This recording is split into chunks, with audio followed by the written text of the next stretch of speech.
Europe 1, le journal de Roland Garros. Elle est une marathonienne qui passe d'un cours à l'autre depuis une semaine. Corinne Boulou, comment ça va? Très bien, Nikos. Alors, on reconnaît les premières affiches des quarts de finale de Roland Garros, ça y est. Oui, sans surprise, Rafael Nadal a obtenu sa place en quart de finale pour la 13e fois de sa carrière à Roland Garros. Et c'est son anniversaire aujourd'hui, 33 ans. Le Majorquin ne connaît pas encore son adversaire puisque la rencontre entre Benoît Paire et le Japonais Nishikori, 7e mondial, a été interrompue par l'obscurité après 2 heures de jeu. La rencontre reprendra aujourd'hui à 2-7-1 en faveur de Nishikori. En revanche, Roger Federer, lui encore expéditif, accède au quart de finale pour la 54e fois en Grand Chelem, la 12e à Roland Garros, et ce sera face à son frère d'armes, Stan Wawrinka.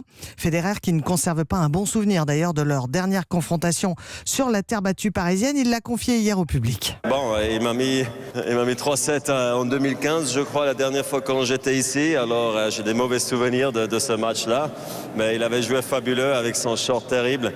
Et après, pour finir, il a au moins gagné. Il a gagné le tournoi. Mais en tout cas, c'est un super match comme ça. Je peux rejouer ici à Paris, c'est cool. Ouais.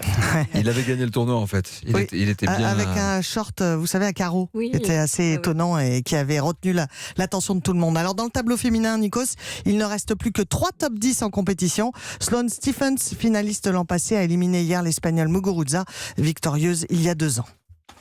Le chiffre du jour est le chiffre 5. Oui, comme les 5h09 passées sur le court par le Suisse Wawrinka et son adversaire, le Grec Tsitsipas. Ils ont livré en 5-7 le plus beau match du tournoi jusqu'à présent. Ouais, effectivement, Wawrinka est sorti vainqueur de ce bras de fer. Au programme de ce jour, Corinne, un sacré test pour Gaël Monfils. C'est le moment. Oh oui, puisque c'est Dominic Thiem qui s'avance face aux Français. L'Autrichien de 25 ans n'est autre que le finaliste de l'an passé. Un sacré client donc pour Gaël Monfils, comme le reconnaît notre consultant Cédric Pionine. Oui, il y a un favori logique ici à Roland-Garros. Thiem a été finaliste l'année passée. Il a l'avantage des face-à-face, comme vous l'avez dit.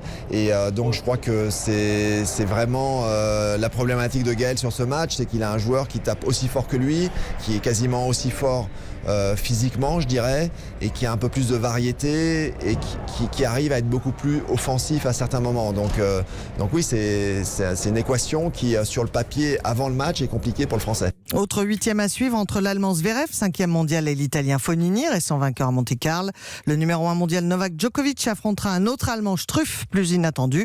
Simona Halep, la tenante du titre, sera elle opposée à une jeune Polonaise de 18 ans, 104e mondial. Comment s'appelle l'autre Allemand?